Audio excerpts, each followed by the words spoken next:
My name is not important. The company I worked for would prefer it stayed that way. They paid a lot of money to make sure of that.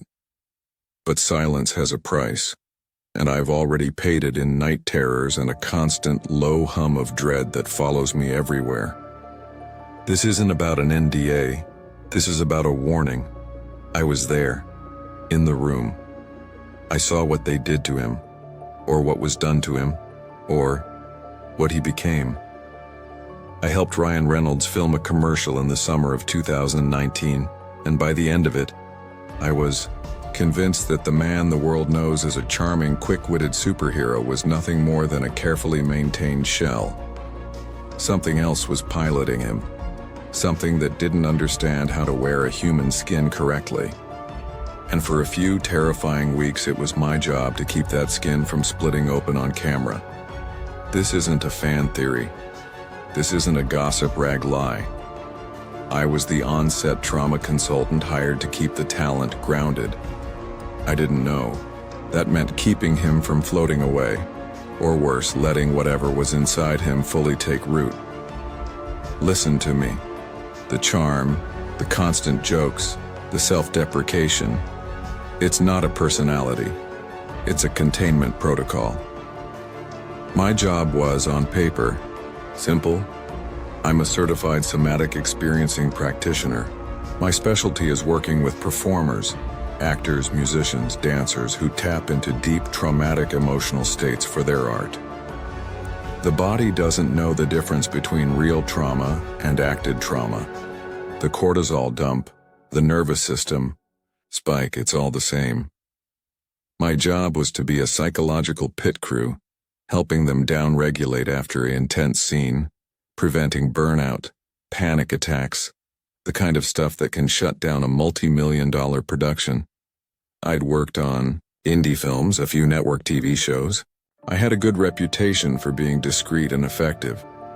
So when the call came from Maximum Effort Productions, Ryan's own company, for a high-budget, top-secret aviation gin spot shooting in a hangar at Van Nuys Airport, I took it. The money was insane. The confidentiality agreement was thicker than any script. The first day was exactly what you'd expect. Organized chaos, the smell of jet fuel and craft services, the low thrum of generators powering massive Kino flows. The director, a sleek guy from Sweden named Henrik, was all sharp angles and quiet intensity. The crew was a mix of LA veterans and Ryan's usual team, people who had been with him for years. They were friendly, professional, but there was a tension, a watchfulness. I chalked it up to the high stakes of working with the boss. And then there was Ryan. He arrived exactly on time, not a minute early or late. He was exactly as you'd imagine. Handsome, taller in person, dressed in a simple navy Henley and dark jeans. He did the rounds immediately, shaking hands, clapping shoulders, cracking jokes. He knew the gaffer's name. He asked the second AC about her new baby. It was a masterclass in charismatic leadership. It was perfect. Too perfect. It was the eyes. While his mouth was smiling, while he was delivering a perfectly timed quip about the craft service coffee. Being almost as bitter as my first marriage, his eyes were scanning. Not looking, scanning. Like a predator, or a security camera, taking in data points, assessing threats. They didn't crinkle at the corners when he smiled. They stayed still, clear, and impossibly blue. Windows to a soul that was running, a very sophisticated simulation. The first incident happened on day 3. We were shooting a simple single-shot take of Ryan walking towards the camera, holding a glass of gin, delivering his lines directly to lens. It was his bread and butter. He'd done a dozen takes, each one flawless, each one with a slightly different ad-lib. Henrik was thrilled. Okay, Ryan, let's go for one more. Same thing, but give me a little more wistful. Like you're remembering the gin's great-grandfather. Ryan nodded, took his mark. The clapperboard snapped. Action. He started walking, the glass held lightly in his fingers. He began his lines, that familiar, easy cadence, and then he stopped. Not a pause, a full stop, like a record scratch. His body froze mid-stride. His face went utterly, terrifyingly blank. Not neutral, blank, empty. The glass slipped from his fingers and shattered on the concrete floor. The sound echoed through the silent hangar. No one moved. No one breathed. The camera kept rolling. For a full 10 seconds, he was just gone. Then a violent, full-body shudder ran through him, like a dog shaking off water. His eyes focused. He looked down at the broken glass, then at Henrik, and that million-watt smile snapped back into place. Whoops. Butterfingers. My fault, everyone. Let's get this cleaned up. 5-minute reset? He was charming again, apologetic. The crew laughed it off, relieved. Happens to the best of us, Ryan, someone called out. But I saw the look that passed between Henrik and the line producer, a severe woman named Gwen. It wasn't concern. It was fear. They'd seen this before. Later, Henrik pulled me aside. Maya, I need you to stay closer. To him between takes, your usual thing, keep him present. Was that a dissociation episode? I asked, professionally. I can work with him on some grounding techniques. It's not that. Henrik cut me off, his voice low. Just keep him talking. Keep him engaged. Don't let him drift. He wouldn't meet my eyes. The occurrences became more frequent. Small things.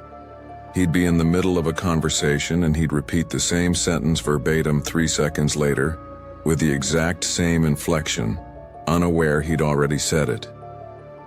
He'd look at a common object, like a water bottle, with a faint, puzzled frown, as if he'd never seen one before and was trying to decode its purpose. Then there was the humming. I'd be sitting with him in his trailer, going through simple breathing exercises before a take. The room would be quiet, and I'd hear it. Oh, low subvocal hum from the back of his throat. It wasn't a tune, it was a frequency. A flat, resonant tone that made the fillings in my teeth ache. When I'd call him on it, ask if he was okay, it would stop instantly. He'd look at me, confused. Humming? I wasn't humming, Maya. You sure you're getting enough sleep? And the charm would be back, a defensive wall.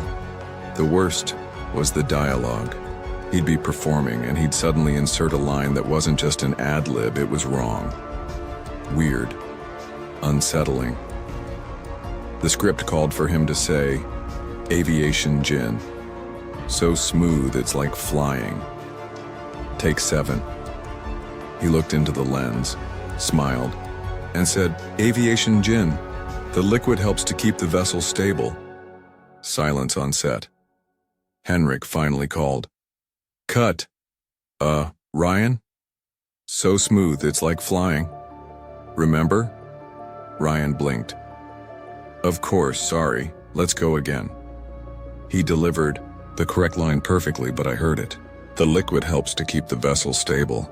A vessel is a container. A body is a vessel. The pieces were adding up to a picture that made no sense. I started having coffee with Gwen, the line producer, trying to gently probe. One afternoon, under the fluorescent lights of the catering tent, she broke down a little. We just have to get through the shoot, Maya, she whispered, her hands shaking around her coffee cup. He wasn't like this on Deadpool. It started after the sabbatical, after he bought that place in upstate New York. I remembered the headlines. Ryan and Blake had bought a quiet, sprawling property upstate, a place to get away from it all. There was a brief, weird flurry of gossip about it. Stories about him having a mystery illness, about the house being a place of convalescence. The media painted it as a charming story of a superstar seeking peace. What happened up there, Gwen? I asked. She just shook her head, tears in her eyes. He came back, better, so much better, more energy, more focus, but wrong. The jokes are faster, but they don't land the same. He remembers every crew member's name, their kids' names, their birthdays. But he asked me how to use a paper towel dispenser in the bathroom. She looked at me, her terror naked. He's my friend, and I think we lost him up there. I think something happened. The climax of the shoot was a night scene. Ryan was to give a monologue in front of a vintage plane, a single spotlight on him. The atmosphere was charged. Everyone could feel the unspoken tension.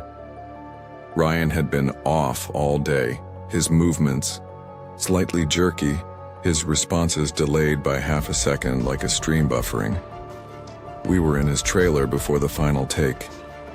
I was guiding him through a simple body scan meditation.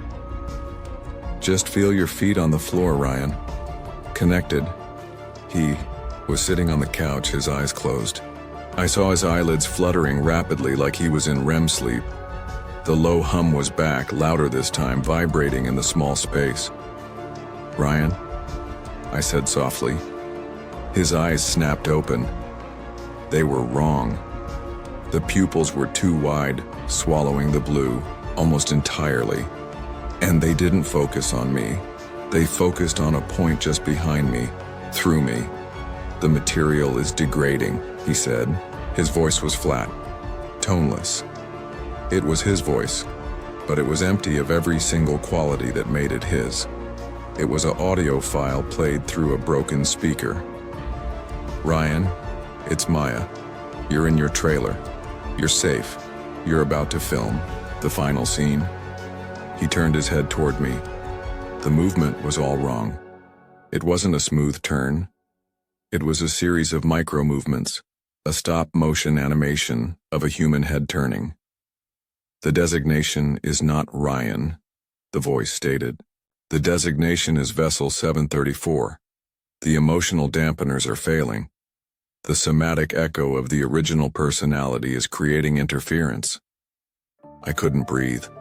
I was frozen in pure primal terror. This wasn't dissociation. This wasn't a psychiatric episode. This was something else entirely. The jokes are a necessary pressure release valve for the cognitive dissonance, it continued, the words precise and cold. The charm is a social lubricant that prevents deep connection and questioning. But the system is overheating. The memory of the land, the soils, it is corrosive. He stood up. The movement was unnaturally fluid, yet somehow stiff, as if every joint was being operated by a separate, external command. We require more of the liquid. The ethanol solution acts as a stabilizer. It is the only thing that quiets the screaming. It took a step toward me. I stumbled back against the door. You are the trauma consultant. Your function is to patch the leaks. You are failing your function. The vessel is becoming unstable. We will need to reset. In its eyes, I didn't see malice. I saw a terrifying, cosmic indifference. I was a malfunctioning tool to be fixed or discarded. This thing, wearing Ryan Reynolds' face, was looking at me like a programmer looks at a buggy line of code. The trailer door flew open. Henrik and two large, grim-faced men I'd never seen before, who definitely weren't part of our crew, burst in. They moved with a practiced efficiency. Episode, one of the men said, not to us but into a comms unit on his wrist. Vessel 734, initiate sedation protocol. Ryan's body, the vessel, turned towards them. The consultant is non-compliant. She has witnessed the degradation. Henrik looked at me and his face was a mask of pity and horror. Maya, I'm so sorry. The two men moved past me. One produced a syringe from a small case, and with a speed that spoke of extensive practice, injected it into Ryan's neck. Ryan's body didn't fight. It just stopped. The light went out of its eyes completely. It went slack and the men caught it before it hit the floor, carrying it out like a piece of furniture. Henrik grabbed my arm. His grip was vice-like. Listen to me. You saw nothing. You heard nothing. Ryan had a severe hypoglycemic episode, a medical emergency. He's fine. He will be fine. Do you understand? I could only nod, my whole body trembling. The money in your account has tripled. You will never speak of this to anyone. If you do. He didn't finish the threat. He didn't need to. The look in his eyes was worse than any threat. It was a promise of erasure. I was driven home in a black SUV with tinted windows. I was never left alone. The money hit my account. The shoot, I was told, was completed with a body double and CGI for the final shots. The commercial aired. It won awards. Everyone talked about how amazing Ryan looked, how sharp and funny he was. I saw it once. I had to. And there it was. In the very last second, as he winks at the camera, there's a flicker. A half frame where the smile doesn't touch his eyes, where his face is a cold, empty mask. Most people would dismiss it as a trick of the light. But I saw it. I know what it is. I left the industry. I moved. I changed my number. The money is still there, sitting in an account I'm too afraid to touch. It feels like blood money. I have nightmares every night. Not of monsters, but of blank faces reciting corporate branding as if it's holy scripture. I hear that low sub-vocal hum in the silence of my own home. I look at my friends and family sometimes and I wonder, are they piloting their own bodies? Or are they just vessels running on programming, their laughter just a pressure release valve? And Ryan? He's everywhere. Bigger than ever. Deadpool 3, more commercials, always joking, always charming. But I see the cracks now. I see the micro delays in his interviews, the way his eyes sometimes glaze over for a nanosecond before the next quip comes out. I see the immense, staggering effort it takes to keep the vessel stable. He's not the only one. Look at the others. The celebrities who suddenly came back from a retreat or a quiet period or a wellness journey. Brighter, shinier, more prolific than ever, but with a strange, hollow quality behind the eyes. The ones whose personalities suddenly became perfectly marketable brands. The ones who never seem to age but whose smiles never quite reach their eyes anymore. They're among us. They are the perfect vehicles. They sell us things. They sell us ideas. They model perfect behavior. And they never, ever break character, unless the system overheats. I wasn't paid for my silence. I was paid for my compliance in a conspiracy I still don't understand. But silence is a prison. So I'm telling you, look closer, listen harder. When your favorite celebrity seems a little too perfect, a little too relentless, a little too programmed, ask yourself, what are they stabilizing and what's happening to them when the cameras are off? What's happening in the quiet places, the upstate New Yorks of the world, where vessels are taken to be maintained or upgraded or replaced? The horror isn't that monsters are real. The horror is that the monsters have learned to wear our heroes' faces and we cheer for them while they do it. Don't just consume their content. Question it. Because I helped Ryan Reynolds when he was possessed. And what I saw didn't just break me. It broke the whole world for me. And you're living in the pieces.